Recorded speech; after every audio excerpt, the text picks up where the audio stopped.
Today we're talking about detoxing from all of the things which we start to get obsessed with in life. And there's really nothing wrong with it. It's not that there's something about the things that we like or the things that we do that needs to be eliminated. It's just there needs to be balance. And sometimes we get so obsessed with a specific routine that it does more damage than good.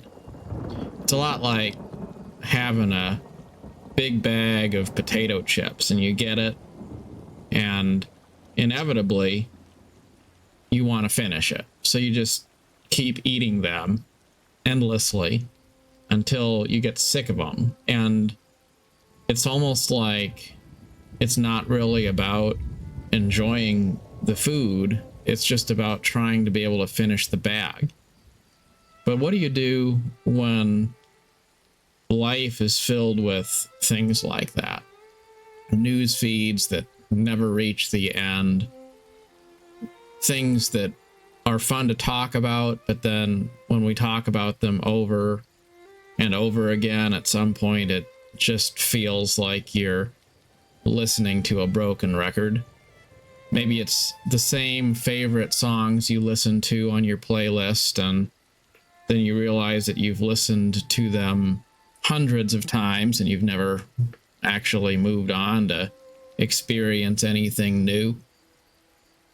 Life is meant to be diverse, well-rounded, balanced, and filled with interesting things. And sometimes it's okay just to look into something for a little while and then move on and be done with it.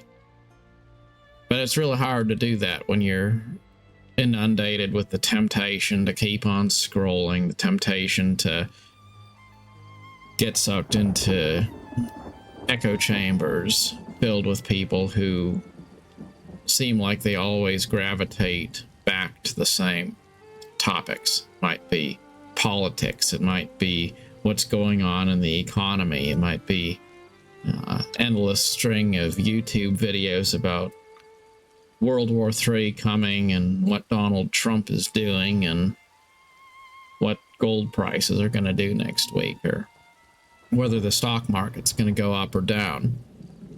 I'm not saying that we shouldn't be mindful of what's going on in the world. Certainly sometimes we do need to know these things. As a matter of fact, if you are an investor, you do want to know what's going on in the world. It's just sometimes you could know what's going on in the world with a few minutes a day instead of a few hours a day of consuming maybe some of that content. It's possible to enjoy different forms of content delivery. Like, for example, I like to watch a few YouTubers who cover various political and news-related themes, but then I also think about things like subscribing to The Economist, for example. It's a news magazine that comes out about once a week. It's a lot more pragmatic and well-rounded and balanced in many ways than maybe what I would get from YouTube content creators. So just thinking about taking time to be mindful about what kind of content I'm consuming and to be more well-rounded about the sources that I get my information from. That's something that's been on my mind, because I always like to hear both sides of every argument. I like to consider all angles, and if you always go to the same places for your information, you tend to get a pretty narrow interpretation of complex issues. But more importantly, and I guess the purpose of this talk today is just about letting go of those things sometimes, to say, I'm not going to think about it anymore. Like today, it's a Sunday afternoon. I don't really need to be looking at the news headlines anymore. I've already had my fill of that. And so I really do just want to spend some time and enjoy some gaming time and focus on things that have nothing to do with work or the news or any of that. And that's an important thing, to be able to let go of all of those things that are tempting us to look at our phone again and go back into the the fixation on all of that content, the clickbait, the checking to see if maybe there's something else new that's just happened. And usually there really isn't, like, to be honest, I could probably look at the news once a week and get just as much out of it as I would looking at it every single day. It's not really like I need to be glued to the news all the time. And if it's a hobby, then I guess the question is it a healthy one?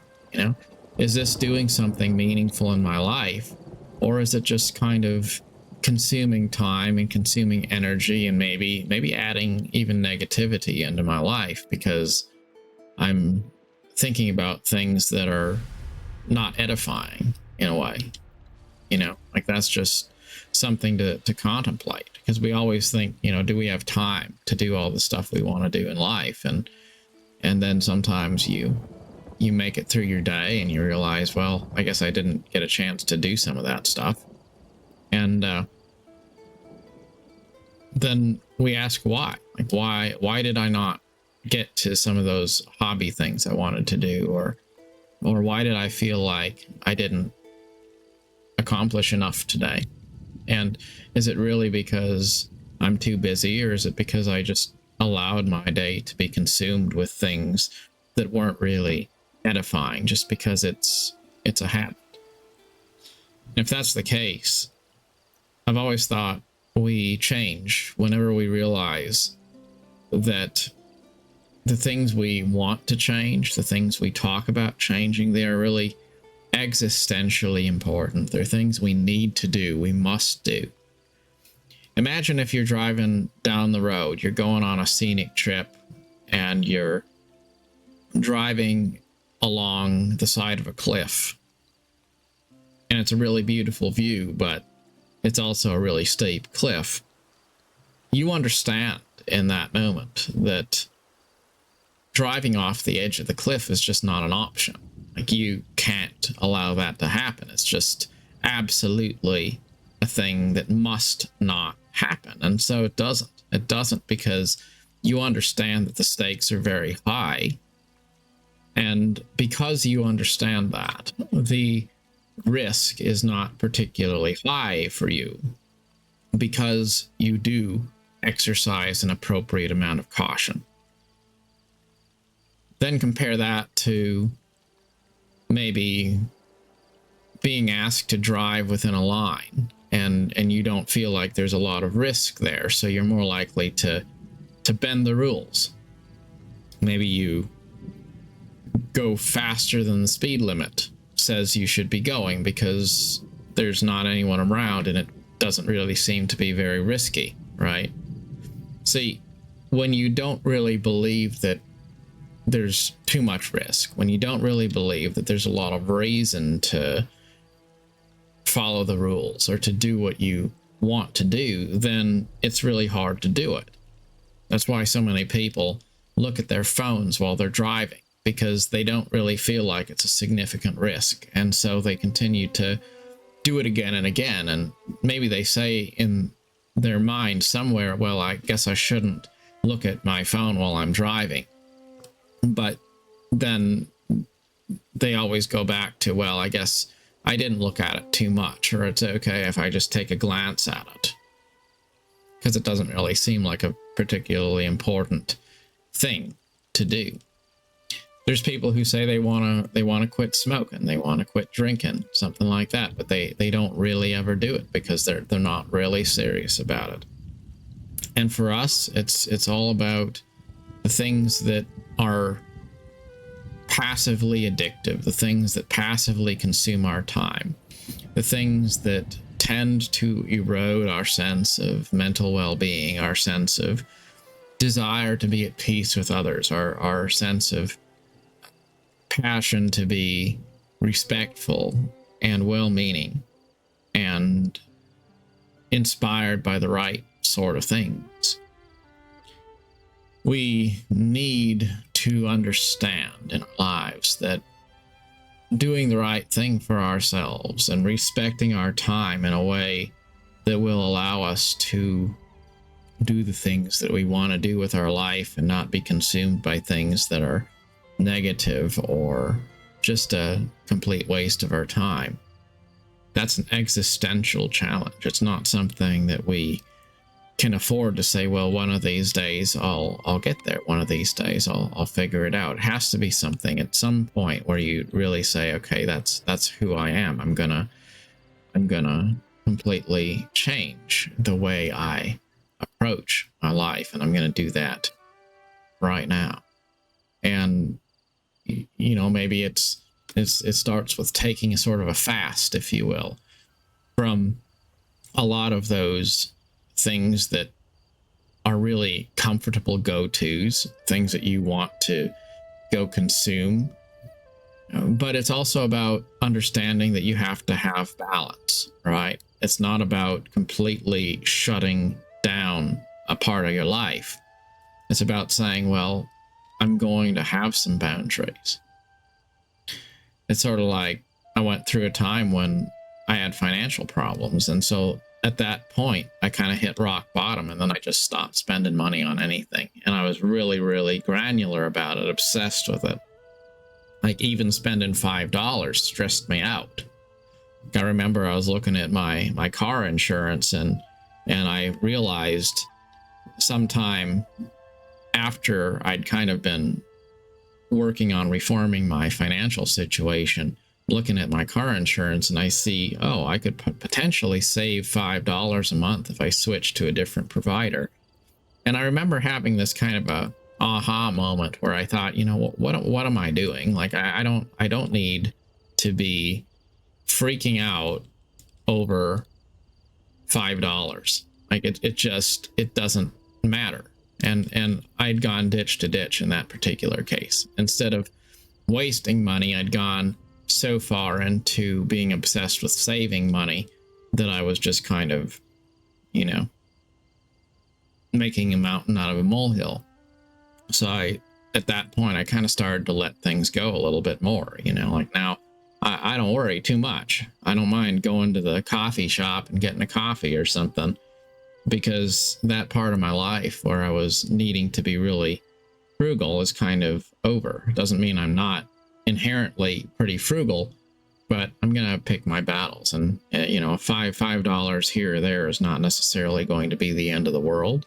That's not where I'm gonna lose sleep. So understanding this in the sense of, like, for example, I say maybe I don't want to spend so much time consuming negativity in the news cycle, but that doesn't mean that I don't need to know what's going on in the world and try to be informed, right? So sometimes it's more about finding a balance than it is about shutting one particular thing out completely. And that's the hard thing, because we like to go ditch to ditch, and you say, well, is this a good thing to have in my life, or is it a bad thing to have in my life? And well, quite possibly it's not really either. Quite possibly it's a bad thing if there's too much of it, but it's also a healthy thing if it's in moderation, just like the bag of potato chips or going to McDonald's or something. Does it have to be a thing where you say, well,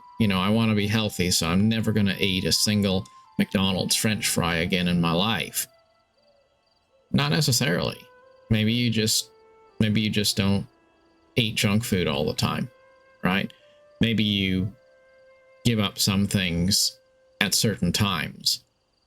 And it comes down to this whole concept of being very mindful, in the sense of what you're doing, you should be doing completely and entirely while you are doing it. And don't necessarily try to do so many different things.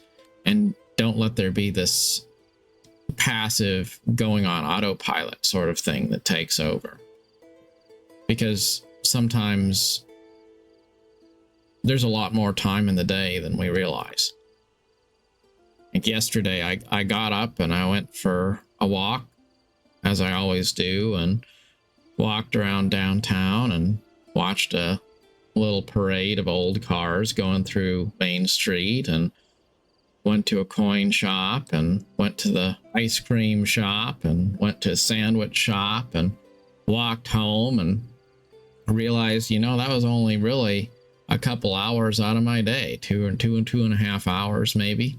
And then went to some other shopping centers later and got a few things, and realized later on in the day that, I had gotten quite a bit done in my day, and I wasn't rushing, and I wasn't really trying to, pack the day full of content. It's just all the things I was doing pretty mindful. So when you're not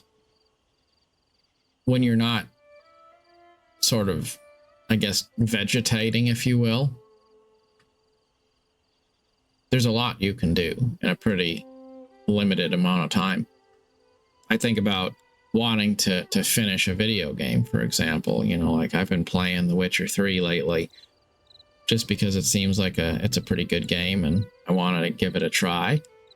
And I think to myself, I'll get on the treadmill, I'll walk along, and I'll play this game, and I'll be questing, and I can get quite a bit done in an hour or an hour and a half, and I'm getting my exercise, and I'm making progress in a game of my choice.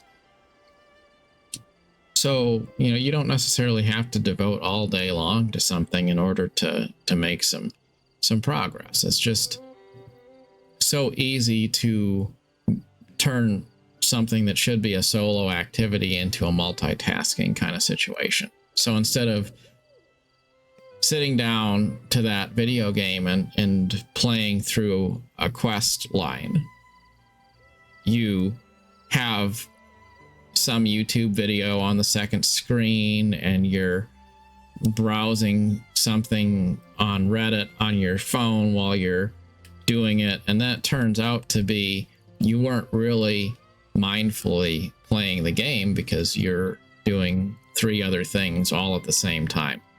And that's really the problem, because then even if you did get through some content, you weren't really mindful about it. I want to spend more time reading books, and that feels like a big time commitment, but is it really? Is it a huge time commitment to sit down, pour a cup of coffee, and read a few articles in a news magazine or in a hardback book, read a chapter? No, it's not a big time commitment. It's just we struggle to calm our minds and say, what am I going to do next? And then go do that. And an hour spent mindfully doing things that you deliberately chose to do is going to be a much better hour spent multitasking a lot of things which you didn't even really plan for. So to be more mindful, to have better balance, and to sometimes just take a break from the content. All of this is important.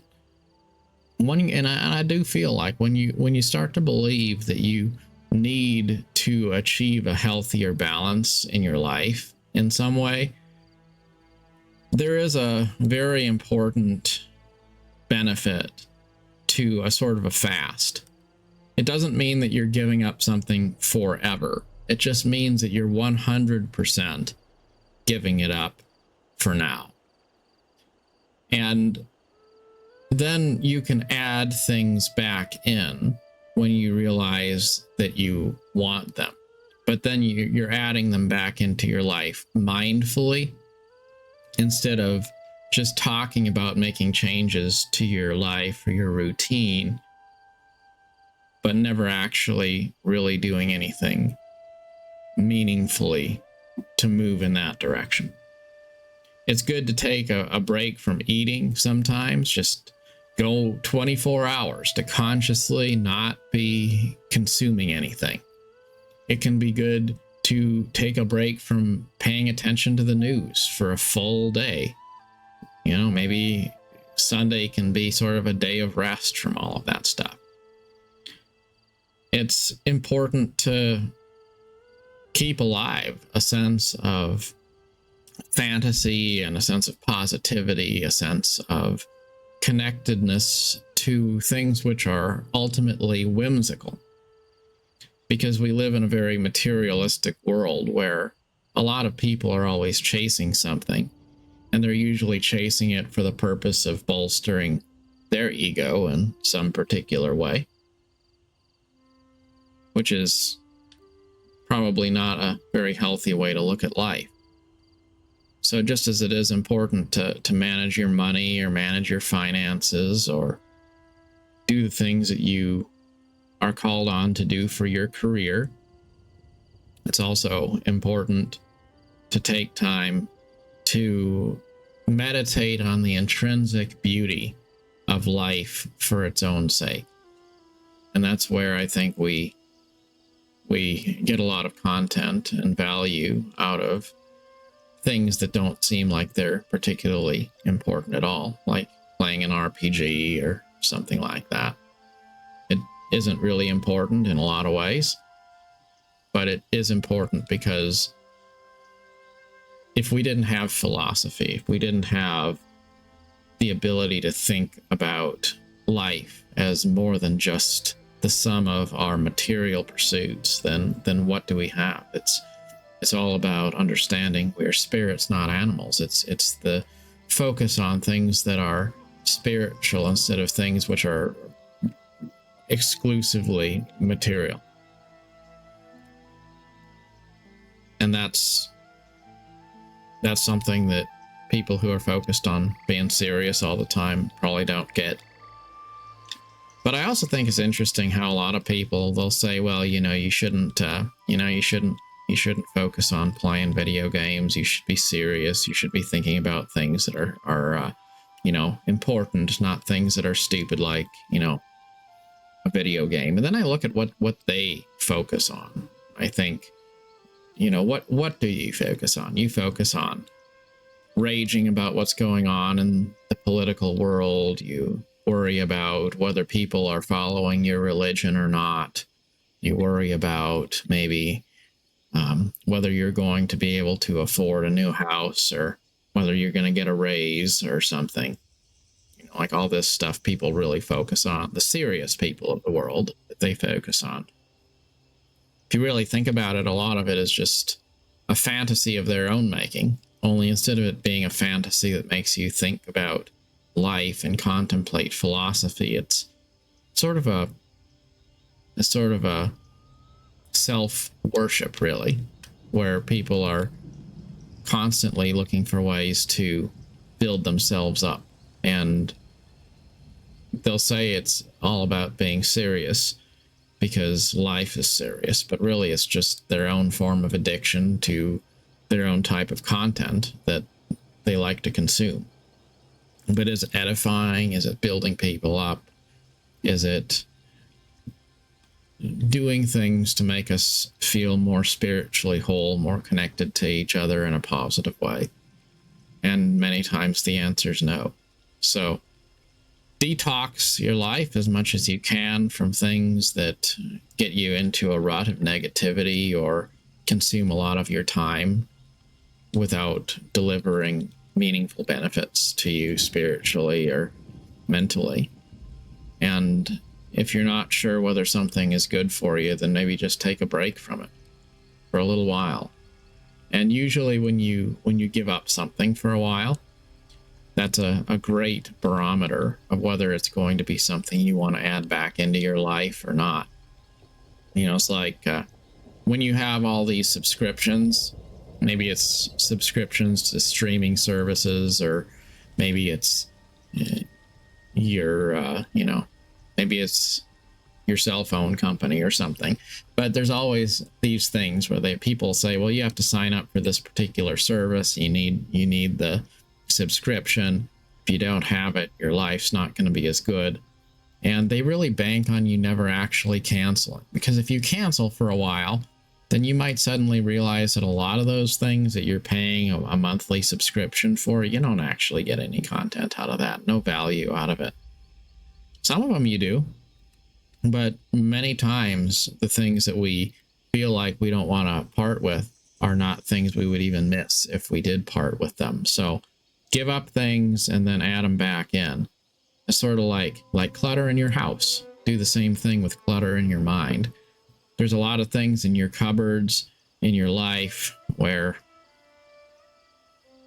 it seems like it would be useful, but the truth is you can go the better part of a decade and never actually touch it. So did you really need it if it can sit there collecting dust for 5 years?